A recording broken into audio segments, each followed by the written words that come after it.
태초부터 있는 생명의 말씀에 관하여는 우리가 들은 바요 눈으로 본 바요 자세히 보고 우리 손으로 만진 바라. 이 생명이 나타나신 바 된지라. 이 영원한 생명을 우리가 보았고 증언하여 너희에게 전하노니 이는 아버지와 함께 계시다가 우리에게 나타나신 바 된 이시니라. 우리가 보고 들은 바를 너희에게도 전함은 너희로 우리와 사귐이 있게 하려 함이니 우리의 사귐은 아버지와 그의 아들 예수 그리스도와 더불어 누림이라. 우리가 이것을 쓰면 우리의 기쁨이 충만하게 하려 함이라. 아멘. 네, 오늘 첫 해 강해 설교는 요한 1서로 시작합니다. 왜냐하면 예수동행에서 가장 핵심이 되는 성경을 하나 꼽으라고 하면 요한 1서거든요. 그래서 우리 같이 동역하는 우리 파트너스 교회 목사님들과 다 같이 한 38개 교회 정도가 같이 이 공동설교 본문으로 하게 됩니다. 오늘은 요한일서의 좀 서론적인 부분, 전체적인 설명과 그래도 요한일서 앞부분을 좀 이렇게 나누도록 하겠습니다. 4세기에 그때 당시에 가장 유명하셨던 이제 신학자, 교회 리더가 있었는데 제롬이라는 분이세요. 근데 이분이 이제 4세기니까 이제 사도 요한보다는 조금 오래된 거죠. 근데 사도 요한에 대한 일화를 남긴 게 있는데요. 이런 내용이에요. 사도 요한이 나이가 들어서 이제 기력이 없어가지고 이제 설교를 이제 못하게 됐습니다. 그런데 이제 성도님들이 요한 사도의 말씀이 너무 듣고 싶은 거예요. 그래서 그때 이제 에베소의 마지막에 계셨는데 에베소 교인들에게 요한 선생님 한마디만 좀 해주십시오 이렇게 많이 얘기를 했대요. 근데 그때마다 그 요한 사도가 얘기한 게 자녀들이여 서로 사랑하십시오 그 얘기를 계속했대요. 근데 너무 똑같은 말만 계속하니까 이제 성도들이 이제 좀 지친 거죠. 좀 식상하고 요한 선생님이 말씀을 전해도 한계가 있습니다. 근데 그렇게 이제 계속 사랑하라고만 얘기를 이제 한 거예요. 그랬더니 이제 성도들이 아니 왜 요한 선생님이 왜 똑같은 말만 계속 하십니까? 다른 얘기도 할 수 있지 않습니까? 그랬더니 요한 사도가 그랬대요. 여러분 이것만 실천한다면 그것으로 충분합니다. 그렇게 얘기했다는 거예요.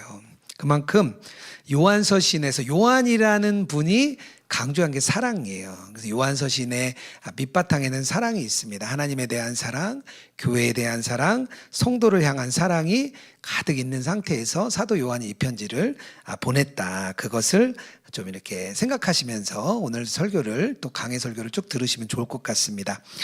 이 책의 저자인 요한은 베드로와 야고보와 함께 예루살렘 교회의 아주 중요한 지도자였죠. 그리고 예루살렘 교회를 섬기다가 이제 예루살렘이 로마와 전쟁 AD 70년에 예루살렘이 멸망합니다. 근데 그 바로 전에 하나님이 이제 떠나라 그래요. 예루살렘이 함락되기 전에 떠나라 그래서 이제 전승에 의하면 그때 이제 요한 사도도 그때 이제 떠나서 에베소라는 지역에 가서 이제 활동을 한 것으로 이렇게 나타납니다. 그리고 오늘 이 요한 이 1서는 AD 90년, 주후 90년 정도, 그러니까 요한 사도가 굉장히 연세가 많아서 이제 쓴 그런 서신이에요. 요한일서가 기록될 당시에 그때 당시에 상황이 있습니다. 그쪽 이제 이제 요한계시록에 나오는 7교회가 있거든요. 에서버두 사빌라 해가지고 7교회가 있는데 그 지역을 아시아 지역이라 그랬어요. 그 지역에 교회에 문제들이 좀 많았습니다. 그래서 요한이 나이도 들고 교회를 생각하는 마음에 이제 이 편지를 이제 보낸 거예요. 그래서 그때 당시에 어떤 문제들이 있었는지를 먼저 좀 이해를 해야 요한 1서를 좀 이해할 수가 있습니다. 이때 당시에 첫 번째 가장 큰 문제가 있었는데 뭐냐면요.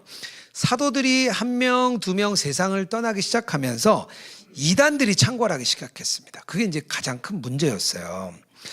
그때 당시는 순회 선교사들이 많았습니다. 그래서 지역을 다니면서 요한도 그렇고 바울도 그렇고 뭐 아볼로도 그렇고 다니면서 이렇게 그 말씀을 전하는 순회 선교사들이 많았어요.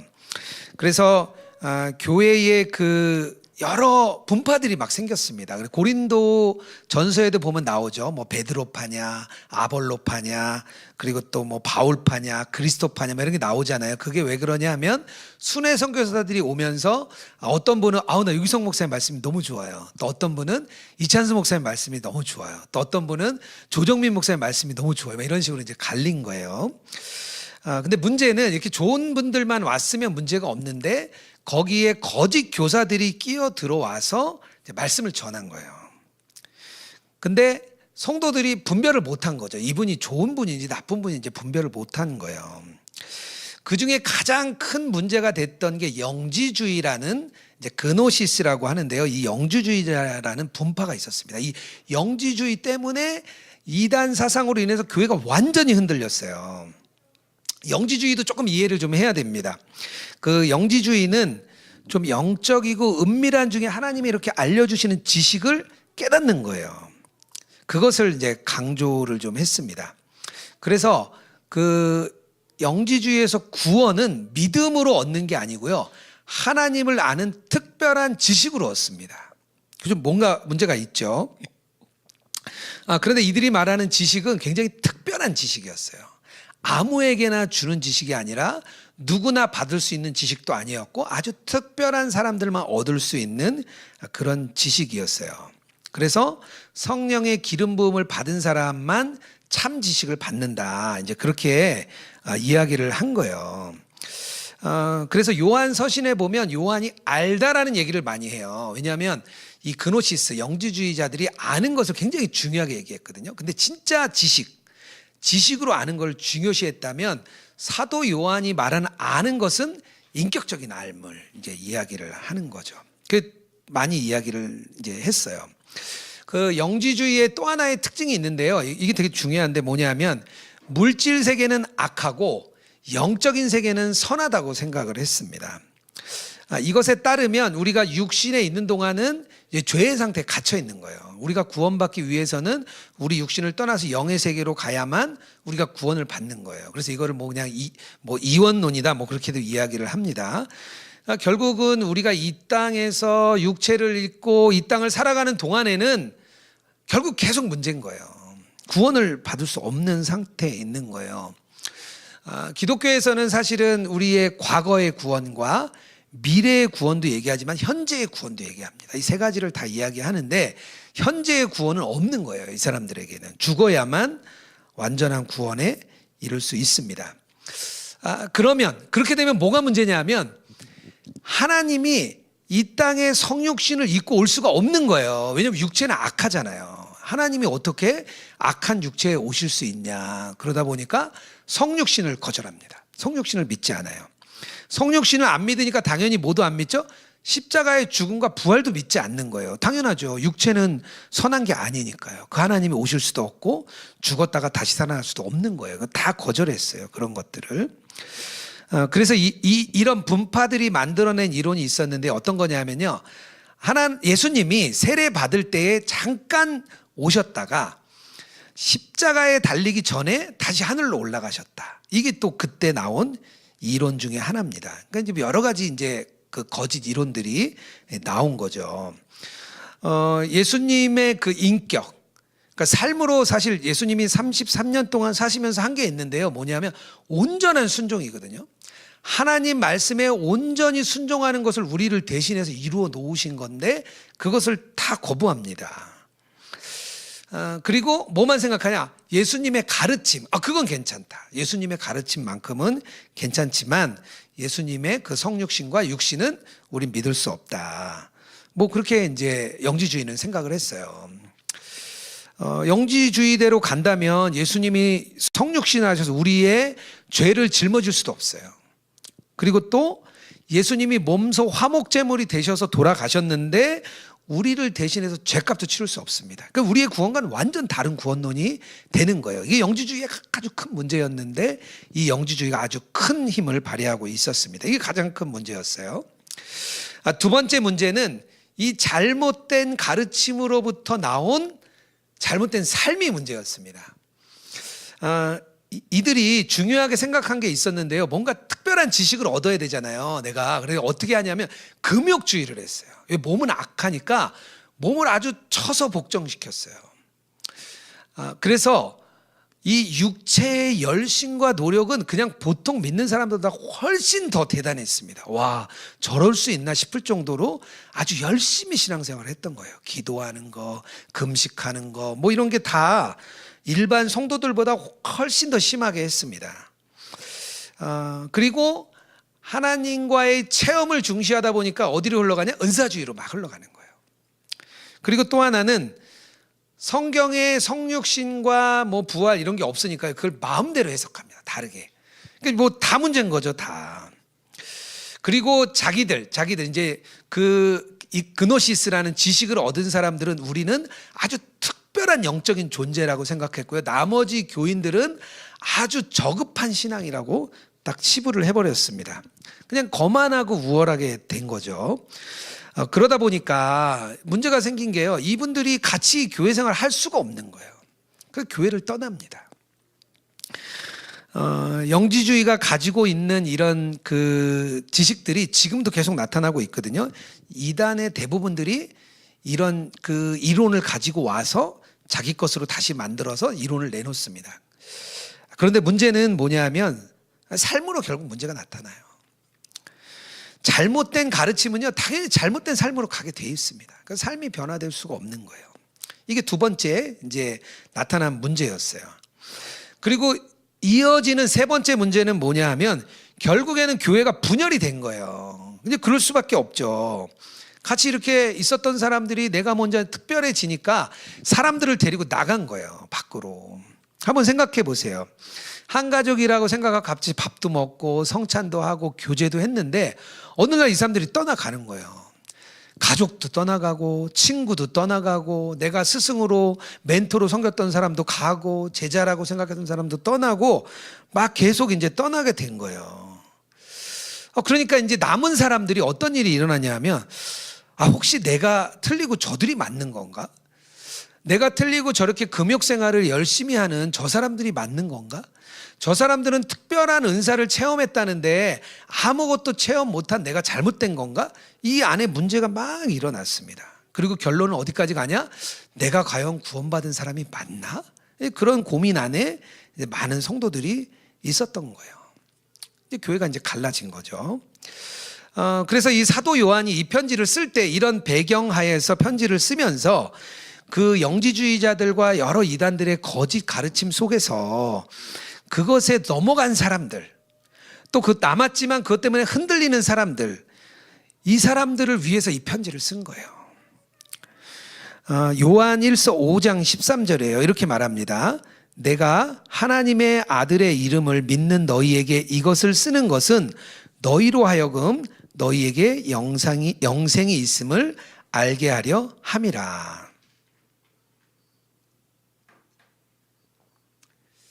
다시 말하면 확신을 잃어버린 성도들에게 확신을 주고 싶었던 거예요. 그래서 이 오늘의 요한서신을 쓰고 있는 겁니다. 교회도 분열됐고 문제도 생겼고 확신도 없는 성도들에게 요한 사도가 이제 편지를 쓰고 있는 거죠. 확신이 되게 중요하잖아요. 제가 이제 이집트에 갔는데 거기 박물관에 가니까 이집트인들이 죽음에 대한 그림을 이렇게 잘 그려놨더라고요. 근데 이 사람들도 죽음 후에 삶이 계속된다고 믿었습니다. 그래서 미라도 만들고 그리고 피라미드도 크게 진 거예요. 그래서 이제 심판을 받고 다시 돌아와서 육신을 입고 그 어디선가 살아갈 수 있다 생각해서 공간을 만들었습니다. 그리고 죽으면 오시리스라는 신 앞에 서요. 근데 신 앞에 서서 심판을 받는데 어떤 심판을 받냐면 자기의 심장을 한쪽에 달고요. 한쪽에는 깃털을 달아요. 이렇게 그림이 있더라고요. 그래서 내 심장이 깃털보다 무거우면 지옥에 가는 거예요. 그리고 깃털보다 가벼우면 다시 육신을 입습니다. 그러니까 죽어서 그 앞에 설 때까지는 내가 어떻게 될지 모르는 거예요. 확신이 없는 거죠. 그러니까 그분들이 이집트인들이 계속 두려움으로 살아갔어요. 확신이 없는 사람은 대부분 세상을 살아가는 두려움이 있습니다. 믿음의 확신이 없는 사람들이에요. 그때 당시에 그래서 사도 요한이 확신을 심어주고 싶은 거죠. 우리 시대는 어떻습니까? 요한이 이 서신을 보냈던 그 에베소라는 큰 도시, 그리고 지금 우리가 살고 있는 이 도시, 한번 비교를 해보면 좋을 것 같아요. 요즘은 이렇게 절대 진리라는 게 없습니다. 그 절대 진리라고 이야기하면 굉장히 뒤떨어지는 사고라고 얘기를 해요. 뭐 포스트 모더니즘 사고이기도 하죠. 그리고 요즘 시대에는 너무 많은 다른 사고들이 교회 안으로 막 계속 들어왔어요. 존 메가더 목사님 굉장히 이제 교리 중심적인 목사님이신데 이제 그레이스 처치라는 미국의 교회를 담당하시는데 그분이 요즘 시대에 세 가지 영지주의가 있다는 거예요. 하나는 실용주의, 또 하나는 신비주의, 그리고 또 하나는 심리학이라는 거예요. 이 세 가지의 영지주의가 교회를 공격해 들어와서 차지하고 있다는 거예요. 실용주의는 교회를 크게 성장시키고 또 성공주의로 만들고 교회가 커질 수 있는 그런 실용주의로 갑니다. 또 신비주의로 빠져가지고 신사도 운동이나 여러 가지 잘못된 운동들이 나왔습니다. 심리학이라는 운동 때문에 대부분 이 우리의 마음과 생각을 믿음으로 따지기보다는 이제 뇌과학이라든지 아니면 사람의 심리라든지 이런 걸 통해서 사람을 판단하려고 하는 거예요. 이게 다 요즘에 있는 이제 많은 문제들이라고 존 메가더 목사님 말씀을 하십니다. 강단에서 전해지는 메시지도 유튜브에 많이 영상이 나오고 있는데요. 진정한 복음의 메시지 아닌 게 참 많은 것 같아요. 그 메시지를 들은 사람들의 삶이 결국에는 받쳐주지 못하는 거거든요. 결국 삶으로 살아내지 못하는 교회는 세상에서 손가락질 받는 거죠. 잘못된 말씀으로부터 잘못된 삶은 나오게 되어 있거든요. 우리가 이런 혼돈의 시대를 살고 있습니다. 우리가 이렇게 확신 없는 시대를 살고 있어요. 그래서 요한일서는 그때 당시 교회의 메시지이기도 하고 우리의 메시지이기도 합니다. 사도 요한이 오늘 1절에서 4절까지에서 우리 교인들에게 그리스도인임을 확인시켜주기 위해서 세 가지의 말씀을 합니다. 오늘 저는 이 이야기를 집중적으로 좀 나누고자 합니다. 그리고 앞으로 계속 이어지는 가운데 조금씩 깊이 있게 좀 들어가도록 할게요. 오늘은 좀 큰 그림만 좀 그리는 날입니다. 첫 번째는 바른 복음을 전파하는데요. 바른 복음이 뭐냐면 예수님이 생명이라는 거예요. 1절과 2절입니다. 태초부터 있는 생명의 말씀에 관하여는 우리가 들은 바요 본 바요 또 자세히 보고 우리 손으로 만진 바라.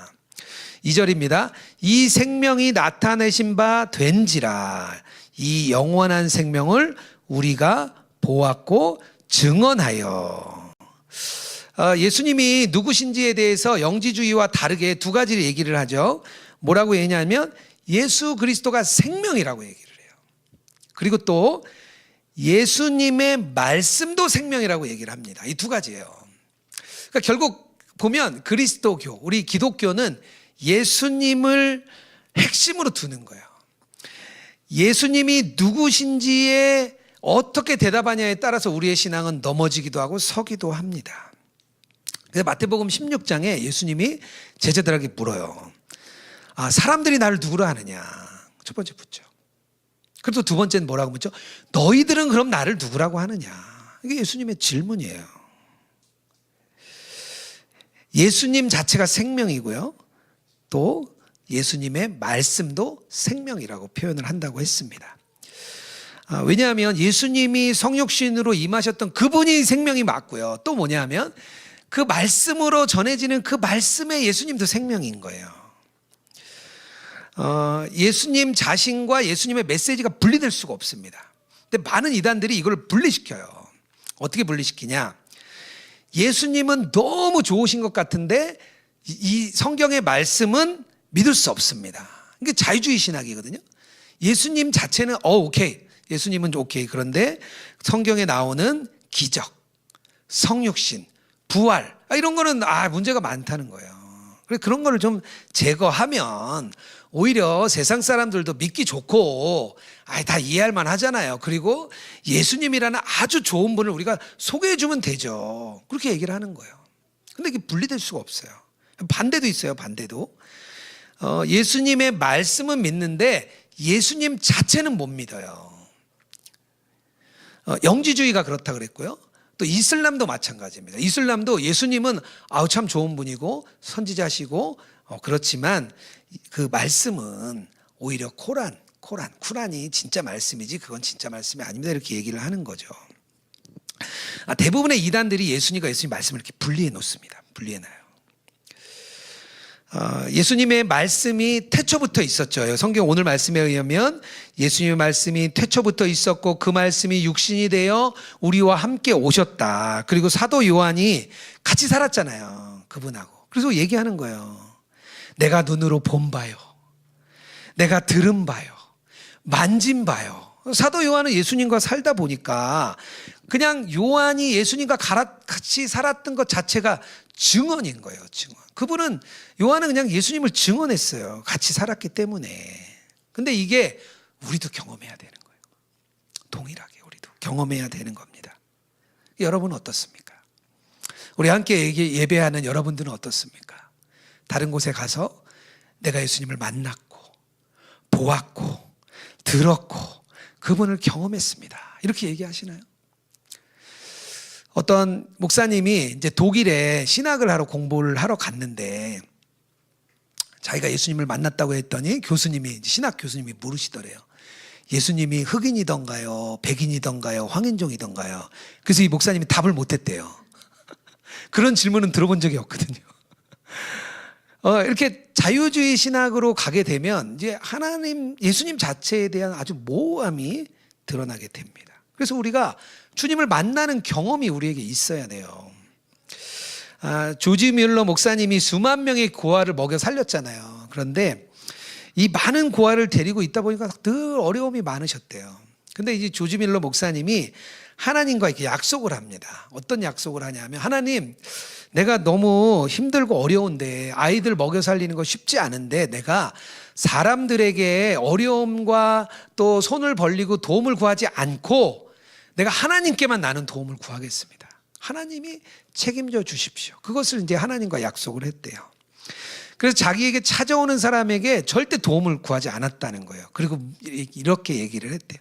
하나님께 물어보시고 하나님이 답을 주시는 대로 저에게 알려주십시오. 그런 식으로 했다는 거예요. 그런데도 수만 명의 고아를 먹여 살렸다고 말을 합니다. 그러니까 조지 밀러 목사님은 결국에는 하나님을 경험한 거죠. 하나님을 만난 거죠. 하나님의 역사를 몸소 체험한 거죠. 그냥 본인이 이제 증인이 된 거예요. 자기가 증언을 하는 증언자가 된 거죠. 마르투스. 증인이 된 거죠. 우리가 예수님을 만나야 되는데요. 제가 첫 새해 메시지로 광야에 대한 이야기를 제가 나눴잖아요. 시내산에 올라가면서 또 가면서 주님이 주신 마음이 있어서 제가 광야에 대한 이야기를 나눴습니다. 하나님을 만나기 가장 좋은 것이 어디냐면 광야입니다. 이 광야라는 단어는 말씀이라는 단어에서 나왔어요. 결국에는 이스라엘 백성들이 출애굽하고 광야에 40년을 지나면서 하나님의 말씀을 만나거든요. 십계명도 만나고 또 하나님이 주신 율법도 만나고 실제로 만나와 메추라기를 경험하고 다양한 경험을 하잖아요. 그 만남이 있었기 때문에 그 광야를 말씀에서 단어가 나온 거예요. 저도 올해 광야를 좀 이렇게 시작했다고 느껴졌습니다. 제가 첫 해 메시지를 잘못 전한 것 같아요. 저도 올해 유기성 목사님하고 이야기하면서 예수동의 운동을 내려놓고 로고인 처치만 전념하기로 이렇게 결론을 내렸습니다.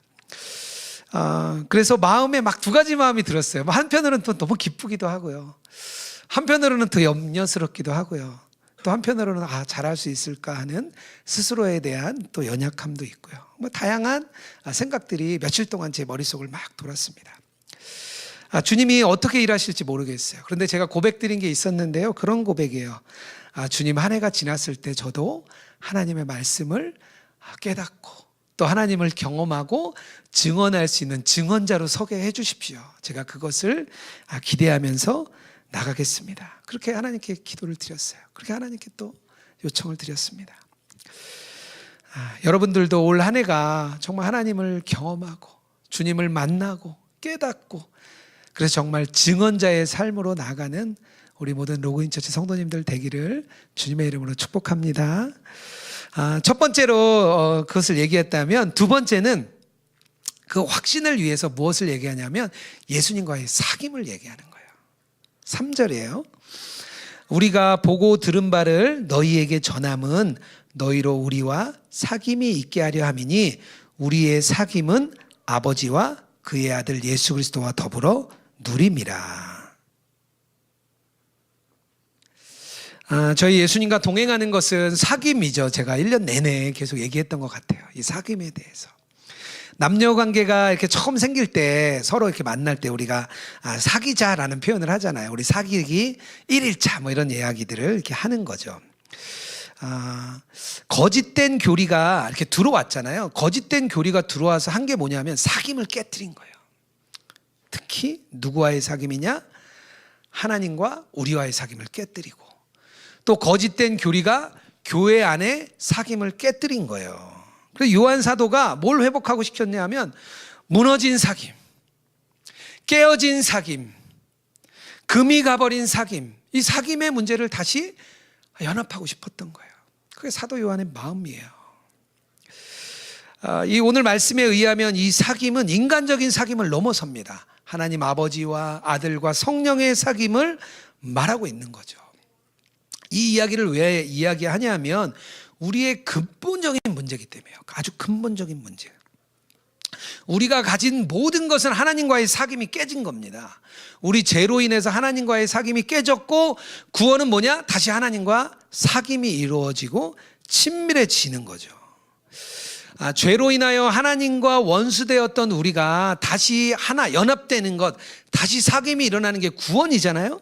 그래서 오늘 이 하나님의 진노 아래 저주 아래 있을 수밖에 없었던 우리를 다시 하나님과 사귐이 있게 한다, 이 이야기를 표현하고 싶었어요. 그래서 성경은 구원을 하나님과의 관계 회복이라고 말합니다. 하나님과 관계가 회복된 거예요. 우리가 하나님과의 사귐이 우리가 이렇게 열리는 거예요. 하나님과의 관계가 열린 사람은 당연히 어떻게 되냐? 성도 간의 사귐이 열립니다. 하나님과의 문을 열은 사람은요, 다음 문을 열게 돼 있어요. 하나님과의 문이 열리지 않은 사람은요, 성도들 간의 문이 열릴 수가 없어요. 그리고 하나님과의 관계의 문이 열렸는데 성도들과의 문을 열지 않는 사람은 어떻게 되냐? 물이 썩어요. 물이. 은혜가 내려와서 썩어버립니다. 물은 흘러야 되거든요. 은혜를 위해서 성도에게 사귐을 연 사람들은 어떻게 되냐?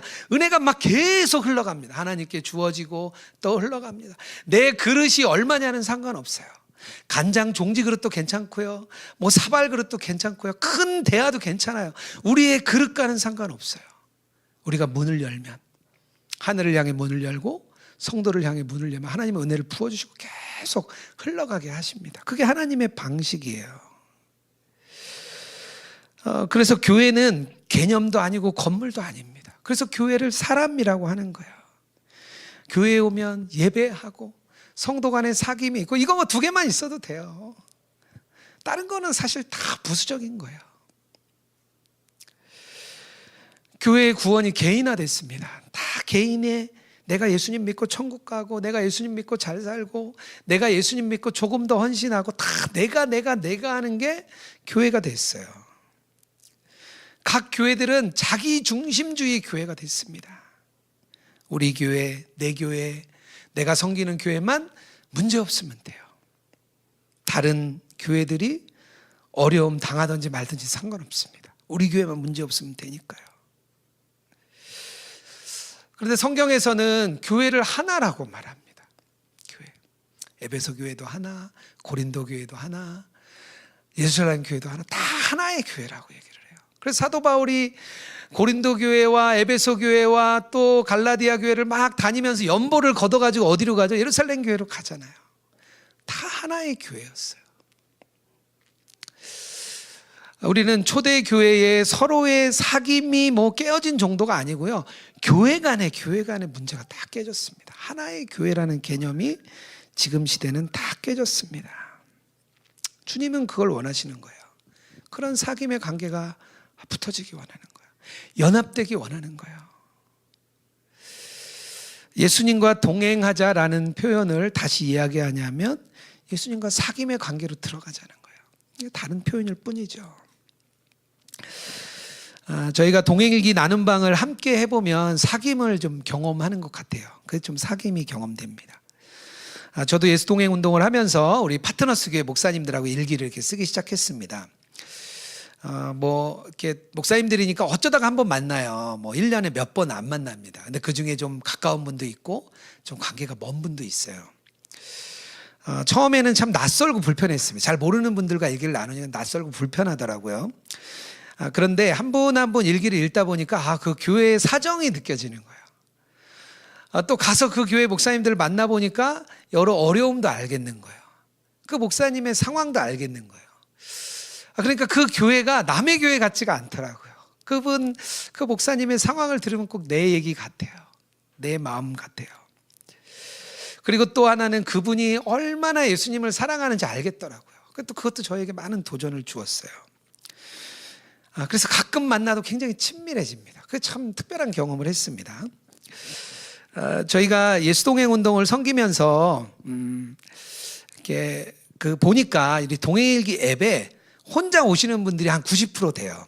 한 10%는 교회적으로 가입을 하고요. 한 90%는 혼자 이제 개별적으로 오신 분들이에요. 근데 가만히 이렇게 통계를 조사해 보니까 이분들이 혼자 특히 오시는 분들이 한 번, 두 번 쓰다가 다 이제 실패를 하시는 거예요. 이제 더 이어가지 못하고. 그런데 나눔방에 들어가신 분들은 아주 잘 쓰시더라고요. 지속적으로 쓰시는 거예요. 그래서 그때 이게 뭔가 나눔방을 만들어서 이분들을 좀 이렇게 묶어드려야 되겠다 싶어가지고요. 2013년에 우리 10명의 나눔방 방장을 하실 분들을 이렇게 초청을 했습니다. 그래서 그분들을 이제 세웠어요. 10분을. 그리고 이제 한 10년, 11년 지났죠. 지금은 한 170개에서 180개 정도의 나눔방이 생겼습니다. 우리 로그인처치 성도님들도 나눔방 방장으로 지금 섬겨주고 계시죠. 근데 이 사역이 쉬운 일은 아니에요. 왜냐하면 이게 열매가 나타나려면 한 2, 3년 섬겨야 됩니다. 한 1, 2년 안에 결과가 나타나지 않아요. 2년 지나고 3년 지나면 성도님들이 막 변하는 게 느껴집니다. 그러면 방장을 오래 하게 돼요. 이제 오픈 나눔방이라고 하죠. 그런데 참 놀라운 것은 그 나눔방에 참여해서 같이 교제하는 분들이 아주 친밀한 사귐이 일어나고요. 삶의 변화가 막 일어난 거예요. 이 경험이 오늘 로그인 처치가 되는 아주 결정적인 증거가 됐습니다. 되는구나. 온라인 교회가 이렇게 그냥 유튜브 상에 예배 드리고 줌으로만 만나는 거 가지고는 한계가 있거든요. 교육하고 성경 공부하는 거는 괜찮지만 우리 성도 간의 사귐이 이루어져야 되는데 그건 안 되는 거예요. 온라인은 너무 약한 거예요. 그런데 우리가 동해일기를 함께 나눠보니까 그게 되는 거예요. 그래서 우리가 이 예수님과의 동행을 우리 또 이 나눔방을 통해서 우리 온라인 교회가 될 수 있겠구나. 그것을 확신하고 이제 로그인 처치를 시작한 거예요. 근데 진짜 놀라운 게요. 우리 오늘 혜진 자매도 이곳에 와 있는데 어쩌다가 한번 만나지만 우리 아까 만나서 어머니 문제 묻고 개인 사정 묻고 막 이렇게 묻게 돼요. 삶의 상황을 아니까 이렇게 묻게 됩니다. 되게 특징이 되게 특별해요. 되게 느슨한 것 같은데 되게 친밀해요. 또 친밀한 것 같은데도 되게 또 느슨해요. 또 이렇게 안녕히 가세요. 그래 헤어지면 언제 만날지 모르잖아요. 우리 로그인 처치의 특별한 특징인 것 같아요. 근데 저는 로그인 처치에 오는 분들에게 그걸 좀 경험시켜주고 싶어요. 정말 주님과의 친밀함이 일어나고 성도들 간의 그런 친밀한 사귐을 경험주고 싶어요. 예수님을 바라보는 눈이 열리고 또 성도들과 함께하는 교제의 눈이 열리고 또 그 관계로 들어가고 그냥 내 교회만 위하는 것이 아니라 하나의 교회로 생각하고 또 오픈 나눔방도 섬기고 다른 교회 성도님들도 섬겨주는 그런 마음, 그런 걸 좀 같이 경험해 드리고 또 그렇게 해드리고 싶어요. 왜냐하면 교회는 그런 곳이거든요. 예수님과의 사귐이 있고 성도와 사귐이 있는 것이 교회거든요. 그런 사귐을 경험한 사람은 그리스도인으로 확신을 가집니다. 흔들리지 않아요. 이단에도 절대 넘어가지 않습니다. 그런 확신을 경험하는 저와 여러분 되길 주님의 이름으로 축복합니다. 세 번째로 요한 사도가 이야기하는 게 있는데요. 뭐냐면 마지막으로 충만한 기쁨입니다. 4절이에요. 우리가 이것을 쓰면 우리의 기쁨이 충만하게 하려 함이라. 이 충만함이 있으려면 어떻게 되냐면 사전에 예수님과 하나님과 이 친밀한 사귐이 있어야 됩니다. 이것을 통해서 일어나는 기쁨이 진짜 기쁨인 거예요. 이 사귐, 하나님이 말씀하신 이 사귐을 통해 일어나고자 하는 결정적인 목적, 궁극적인 목적이 뭐냐면 기쁨입니다. 기쁨. 이 사귐이 우리를 기쁘게 하는 이유는 무엇이냐면 하나님의 지식에 대한 우리의 영혼의 반응입니다. 이게 기쁨으로 나타나는 거예요. 우리가 영혼의 반응이 나타나는 거예요. 세상에서 누리는 기쁨과는 아주 차원적으로 다른 거예요. 제가 시네라 씨가 이렇게 간증은 아닌데 이렇게 그 가방에 대한 이야기를 나누는 것을 제가 굉장히 인상 깊게 들었어요.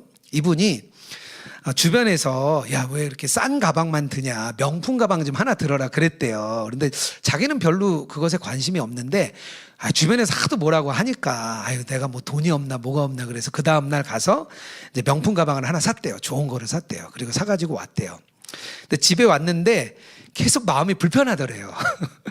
계속 마음이 이걸 내가 뭐하러 샀나 봐 고민하다 하루 종일 고민을 하다가 그 다음날 아침에 그 가방을 들고 다시 갔대요. 그래서 내가 가지고 갔으니까 이거 금액을 좀 감하더라도 좀 반환을 해 주십시오. 그랬더니 흔쾌히 그 매장 직원이 이렇게 반환을 해줬대요. 그러면서 그 매장 직원이 그랬다는 거예요. 왠지 반품하러 올 것 같았대요. 그럼 어떻게 알았냐 물어봤더니 다른 사람은 가방을 사면 너무 기뻐서 나가는데 아무런 기쁨도 없이 들고 가더래요. 그래서 이 직원이 저분 다시 오겠다 싶었대요. 거기서 기쁨을 못 누린 거죠. 되게 인상에 남았어요. 읽기록이라는 책을 쓴 우리 저자이신 서자성 권사님이 계십니다. 이분이 성경 공부도 아주 열심히 하고 책도 열심히 읽는 분이세요. 페이스북에서 한번 서자선이라고 한번 쳐보세요. 대단하신 분이세요. 근데 이분이 그 하나님을 아는 지식에 정말 자기 삶을 드린 분이에요. 또 교회 양육하고 섬기는데도 자기 삶을 드렸어요. 근데 이분의 책에 보면 어떤 내용이 나오냐 하면 교리 관련된 책을 읽다가 너무 기뻐가지고 그 기쁨을 참지 못하고 밖으로 뛰어나갔대요. 그래서 막 뛰었다는 거예요. 그 딱딱한 책을 읽는데 너무 기뻤다는 거예요. 그게 그 희열과 기쁨이 있거든요. 하나님을 아는 것으로 인한 희열과 기쁨이 있어요. 그것으로 막 주체를 못한 거죠. 우리가 또 기쁨을 누리면 다시 하나님을 또 찾게 됩니다. 이게 막 계속 반복되거든요. 선순환이죠, 선순환. 다른 사람이 보기에는 악순환이죠. 그런 일이 있는 거예요. 사실 저도 이런 경험이 참 많았습니다. 경배와 찬양을 통해서 예수님을 만나는 인격적인 경험을 통해서 너무 기뻤고, 성경 통독을 하면서 몇 번의 성경 통독을 하면서도 너무 기뻤고, 로이드 존스 목사님 또 교리 공부 막 하면서 너무 기뻤고요. 또 예수님과 친밀한 동행을 알면서 그것도 저를 너무 막 기쁘게 했어요. 근데 요즘 저를 좀 돌아보니까 기쁨이 좀 없는 것 같아요. 왜 그런가 생각해 보니까 신앙의 행위 자체가 저에게는 이제 사역이 됐습니다. 이제는 의무감으로 말씀을 읽고 공부해야 되는 그런 시기가 온 거예요. 제가 책을 참 좋아하는데 이렇게 설교 준비를 하기 위해 책을 이만큼 쌓아놓고 읽으면 되게 고통스러워요. 저걸 언제 다 읽고 내가 이걸 쓰나 막 그런 마음이 저한테 막 있어요. 그 의무감이 된 거죠, 저에게. 유기성 목사님이 그런 말씀을 하셨어요. 우리 설교자들에게 이제 이번에 공동체 이제 같이 공동 설교를 하는데 전체 우리 목사님들 한 40명 모인 곳에서 이렇게 강의를 하시면서 그런 얘기를 하셨어요. 설교자가 설교를 준비하면서 가장 많은 은혜를 누려야 된다. 그리고 자기는 그렇게 누렸다는 거예요. 그래서 더 짜증이 났어요. 제가 어제도 막 말씀을 준비하다가 저도 모르게 굉장히 짜증 지수가 너무 많이 올라온 걸 느꼈어요. 왜 난 잘 안 풀릴까? 그런 마음을 제가 가졌습니다. 그런데 제가 요즘 어쨌든 그 충만한 기쁨을 갈망합니다. 제가 돌아보니까요, 과거에 어두웠던 시기, 답답했던 시기, 정말 주님의 기쁨을 느끼고 싶었던 그 갈망의 시기, 그런 시기가 있었어요. 지금처럼 암흑기 같은 때가 있었어요. 그런데 그 시기를 통과하고 나면 꼭 영적인 성장이 있었습니다. 그게 생각이 났어요. 하나님이 이 갈망을 아시고 분명히 기쁨을 주시겠구나. 이 시기를 통과하면 하나님이 나에게 또 기쁨을 주시고 또 하나님이 영적인 성장을 이루시겠구나. 왜냐하면 기쁨은 우리에게 인격적인 영향을 미칩니다. 우리 인격에 영향을 미치고요. 그 인격에 영향을 미치는 우리 마음은 다시 하나님으로 향하게 되거든요. 갈망이 일어나고 기뻐지고 또 다시 갈망이 일어나고 기뻐지고 그 기쁨을 그래서 점점점 소유하면서 하나님의 자녀로 점점 닮아가는 거예요. 하나님이 그때를 주시겠구나. 그런 마음이 있었습니다. 그래서 기도하기는 하나님 이 갈망이 끊이지 않게 하여 주시옵소서. 그렇게 하나님께 기도를 드렸어요. 오늘 요한 사도가 전하고자 하는 것은 세 가지입니다. 생명의 말씀이고요. 그리고 또 하나님과의 사귐, 또 영적인 기쁨입니다. 이 세 가지를 나눴어요. 이 세 가지가 2025년 여러분 안에 경험되기를 축복합니다. 그러면 그리스도인으로서 확신하며 기쁨으로 2025년의 삶을 이어나가시게 될 것입니다. 그런 삶으로 나가길 축복합니다. 네, 오늘 같이 하나님의 부르심이라는 찬양 올려드리면 좋겠는데요. 우리의 결단 또 우리의 예물도 하나님께 올려드리도록 하겠습니다.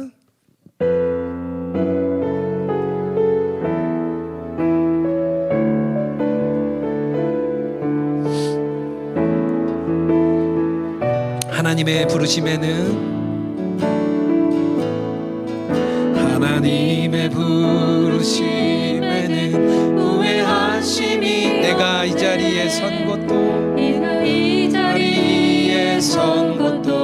주의 부르심이라. 하나님의 부르심에는 결코 실수가 없네. 나를 부르신 하나님의 신실하심을 믿네. 작은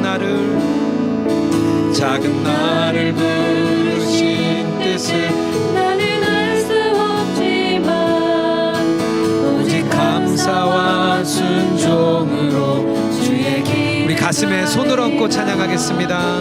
내가 연약해져도 주님 날 도우시니 주의 놀라운 그 계획을 나는 믿으며 살리.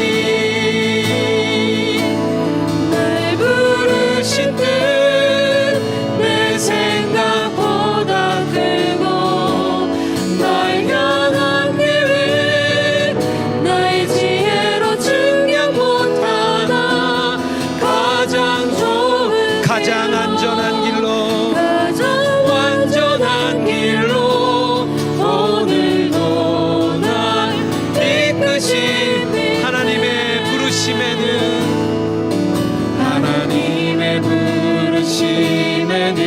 후회하심이 없네. 내가 이 자리에 선 것도 주의 부르심. 하나님의 부르심에는 결코 실수가 없네. 나를 부르신 하나님의 신실하심을 날 부르신 뜻 내 생각보다 크고 날 향한 계획 나의 지혜로 가장 좋은 길로 가장 완전한 길로 오늘도 난 이끄시.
이 시간 우리 새해 첫 예배에 우리의 결단을 하나님께 올려드리기 원합니다.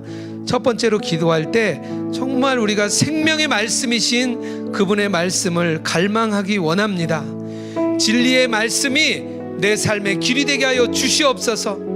주변의 이야기 듣지 않게 하시고, 세상의 이야기 듣지 않게 하시고, 다른 사람들 이야기 듣는 것이 아니라 생명의 말씀을 들으며 따라가는 2025년 되게 하여 주시옵소서. 두 번째로 기도할 때 우리가 정말 예수님과 친밀한 사귐이 일어나기 원합니다. 그 사귐으로 인한 충만한 기쁨도 경험되게 하여 주시옵소서. 이 삶이 경험된 자들에게는 하나님의 자녀라는 확신이 있습니다. 세상의 어떤 것에도 흔들리지 않습니다. 어떤 어려움도 흔들림이 없습니다. 광야와 같은 시간을 보낼지라도 흔들리지 않습니다. 하나님, 이 결단을 우리 이 시간 올려드리며 기도로 나가겠습니다. 함께 기도하겠습니다. 하나님 아버지, 오늘 말씀을 통하여서 하나님의 말씀이 생명인 줄 알았습니다. 예수님이 생명이시고 주의 말씀이 생명인 줄 믿습니다. 하나님, 우리가 그 말씀을 따라 생명의 삶을 사는 자들 되게 하여 주옵소서. 하나님의 말씀이 나의 마음에 생명으로 떨어지게 하시고, 하나님, 내가 하나님의 말씀을 전하는 자 되게 하여 주시옵소서. 하나님, 그 생명이 우리에게 떨어졌다면 하나님, 우리가 마음을 활짝 열어서 아버지, 다른 영혼들에게 우리의 생명을, 하나님의 생명을 전하는 자 되게 하여 주시옵소서. 하나님, 진리의 말씀이 내 삶의 길이 되게 하여 주시옵소서. 내가 곧 길이요, 내가 곧 진리요, 내가 곧 생명이라 말씀하셨사오니 하나님, 우리가 그 말씀을 따라 걷는 자 되기 원합니다. 하나님, 주의 길을 걷게 하시고 하나님의 생명을 나누게 하시고 하나님, 예수님과 함께하는 동행의 삶이 될 수 있도록 하나님 인도하시고 역사하여 주옵소서. 하나님, 우리에게 사귐의 눈이 열리기 원합니다. 하나님과의 온전한 사귐, 온전한 동행의 눈이 열리기 원합니다.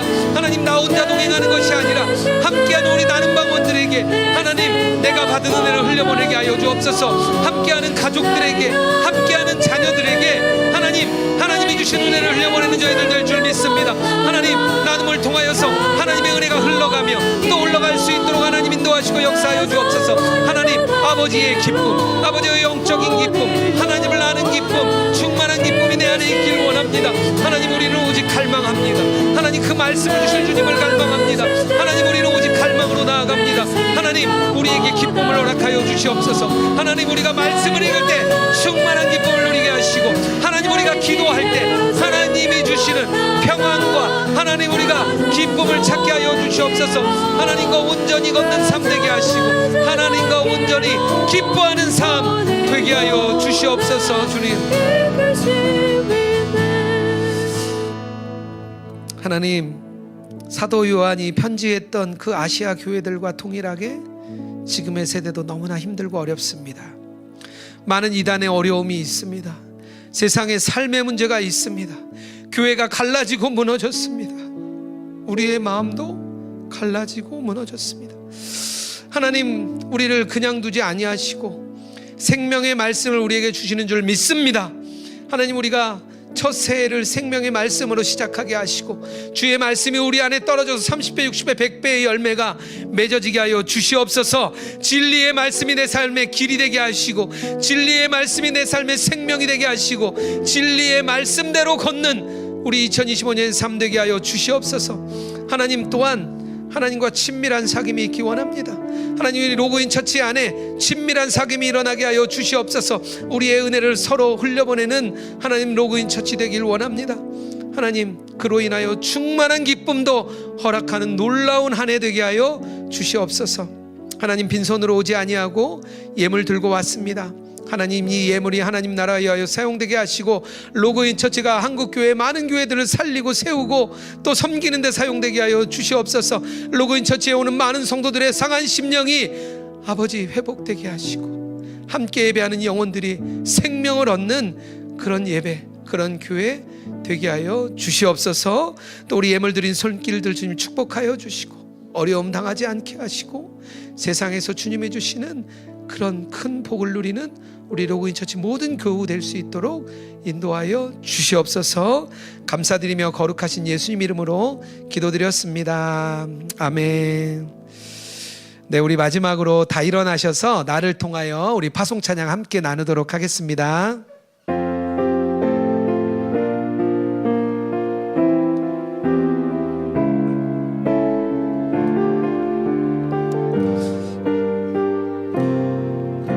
지금 서 있는 이곳에서 높임을 받으소서. 내가 밟는 땅 주님의 땅이니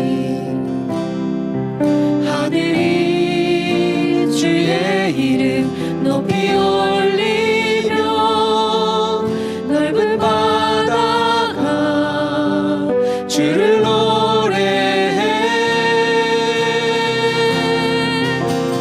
모든 만물 주를 경배해. 모든 입술 주를 찬양해. 모든 입술 주를 찬양해. 천지를 만드신 만물의 통치자 높임을 받으소서. 내 평생에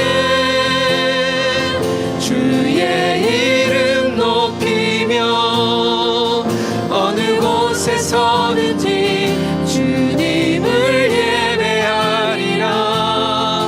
내가 밟는 모든 땅 아버지의 영광이 선포되어야 하리. 찬양하며 주님을 예배할 때 하늘 가득한 주의 영광 보리. 나를 통하여 나의 입술을 인하여